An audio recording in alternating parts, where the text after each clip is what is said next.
Home tour to Chandragiri bus stand. Vijayawada నుంచి మా పెదనాన్న వాళ్ల పిల్లలు చంద్రగిరికి ఇక రామంటే రాము బాబోయ్ అంటున్నారు. అసలేం జరిగిందంటే విజయవాడ నుంచి తిరుపతికి సాఫీగానే వచ్చారు. తిరుపతి నుండి మొదలైంది అసలు కథ.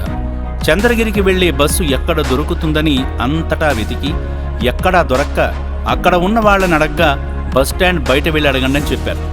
బయట వచ్చి షేర్ ఆటో వాళ్ళని అడిగితే వాళ్ళు సరైన సమాధానం చెప్పలేక ముందుకెళ్ళి అడగండి అని చెప్పారు. అలా నడుచుకుంటూ ముందుకొస్తే ఈస్ట్ పోలీస్ స్టేషన్ ఎదురుగా ఆటోలు ఆపున్నారు. వాళ్ళని చంద్రగిరి వెళ్లే బస్సులు ఎక్కడ దొరుకుతాయని అడగ్గా పోనీ రైల్వే స్టేషన్ ముందు బస్సు ఏమైనా దొరుకుతుందా అని వచ్చాం. ఇక్కడ అదే సమాధానం, బస్సులు ఏమీ ఉండవు, వెళ్లాలంటే ఆటోలో వెళ్లాల్సిందే. ఎలాగోలా ఆటోలో ఇరుక్కుని కూర్చుని తిరుపతి అందాలన్నీ వీక్షిస్తూ చంద్రగిరి టవర్ క్లాక్ దగ్గరకు చేరుకున్నారు. నేనేదో మాటల్లో చంద్రగిరి బస్టాండ్ దగ్గర ఉండమన్నా, వాళ్ళు నిజంగానే చంద్రగిరి బస్టాండ్కి వచ్చి మన బస్టాండ్ చూసి భయభ్రాంతులకు గురయ్యారు. బస్టాండ్ కూడా లేకుండా ఎలా బ్రతుకుతున్నారా అని అడిగిన మా పెద్దనాన్నకు ఇలా సమాధానం చెప్పా. చంద్రగిరి నియోజకవర్గంలో జరిగినంత అభివృద్ధి రాష్ట్రంలో చాలా తక్కువ నియోజకవర్గంలో జరుగుతుందని నేను సగర్వంగా చెప్పగలుగుతాను.